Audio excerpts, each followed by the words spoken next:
What's the value of maintenance dosing? It helps support newly formed neural connections and healthy brain functioning. When we have years of old pathways of negative thought patterns, we need time to rewire the brain.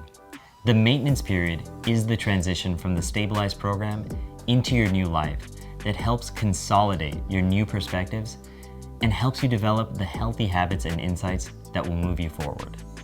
It's okay to need a little extra support when you're building new habits like meditation, better sleep, or a new exercise regimen to support a new you. This allows for more time to explore your story in therapy. This is a great opportunity to connect with one of our Keta counselors. Clinical evidence and our personal experience shows that maintenance dosing is very useful for the majority of people, and we recommend up to 30 months to help the new changes take hold. We support you for as long as you need to find your own balance.